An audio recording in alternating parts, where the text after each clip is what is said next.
Hello, and thank you for joining this OncLive peer exchange titled Sequencing Decisions in Gastroesophageal Cancers. Chemotherapy still plays a significant role in the treatment of advanced gastroesophageal cancers.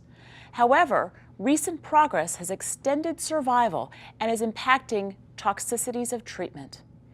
In this OncLive peer exchange, I'm joined by a group of international experts in gastroesophageal cancers who will shed light on the current understanding of molecular subtypes in gastroesophageal cancers and explain how the availability of newer treatment options is prompting discussions on sequencing. I am Dr. Johanna Bendell, and I am the Director of GI Oncology Research Program and Associate Director of the Drug Development Unit at the Sarah Cannon Research Institute in Nashville, Tennessee. Joining me for the discussion are Dr. Chau, Consultant Medical Oncologist of Gastrointestinal and Lymphoma Units at Royal Marsden Hospital, and Honorary Senior Lecturer at the Institute of Cancer Research in London and Surrey, United Kingdom. Dr. Yelena Janjigian, Assistant Attending Physician in the Gastrointestinal Oncology Service at Memorial Sloan Kettering Cancer Center in New York, New York. Dr. Manish Shah, Bartlett Family Associate Professor of Gastrointestinal Oncology, Chief of the Solid Tumor Service at Weill Cornell Medicine, New York Presbyterian Hospital in New York, New York. And Dr. Kohei Shitara, who joins us from the Department of Gastrointestinal Oncology of National Cancer Center Hospital East, Kashiwa, Japan. Thank you all for joining this discussion, and let's begin. So let's set the stage here for talking a little bit. We have a global panel, so let's talk about the global nature of gastroesophageal cancers. We know that depending on what part of the world that you're in, your gastroesophageal cancer may have a different prognosis and behavior and response to therapy. And sort of taking advantage of the folks that we have here, and I'm going to start with Dr. Shitara because, being from the West, we're used to treating our Western type of cancers. But can you tell us about the difference in gastroesophageal cancers in Japan? Okay. Still, gastric cancer is a very common disease in Japan. The incidence is slightly decreasing, maybe because of the eradication of Helicobacter pylori for benign disease, but still very high. And approximately 70% of patients is diagnosed as early disease because we have a good screening system.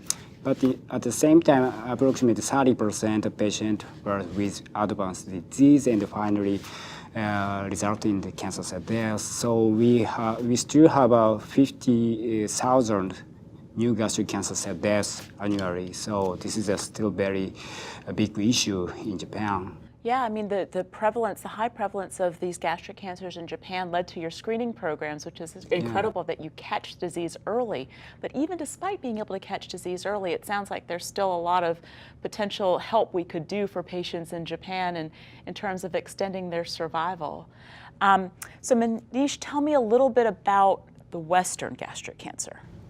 Sure. So, worldwide gastric cancer is a significant problem. H. pylori is the key cause of gastric cancer. It actually infects half the world's population and is the major cause for gastric cancer across the world.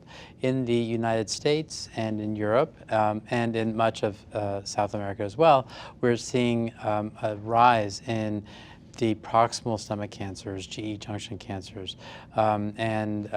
we're having some emerging molecular analysis of these tumors that suggests that they are in fact distinct from other subtypes of gastric cancer. So epidemiologically, it's still a significant problem. It is declining in the US and Europe. H. pylori is still the main cause of the disease. And when we look at survival rates for patients with gastric cancer in the East as opposed to the West, we keep hearing that patients who are diagnosed with gastric cancer in the East tend to have a better survival. And the question is that because of treatment patterns? Is that because of diagnosis times? Is that because of pathology? Dr. Chau, Ian, what do you think? I think it's always very difficult to disentangle all of these factors. And I think all of these factors probably does play a big part.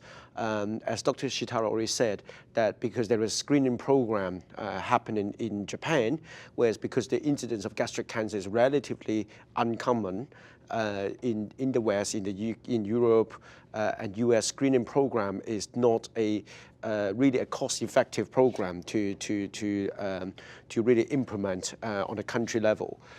So we are seeing more advanced disease, as Manish said. I mean, certainly within the UK, localized stage that is suitable for radical treatment only constitute about 35% of gastric cancer. So I think, therefore, most patients are found at a locally advanced or metastatic stage.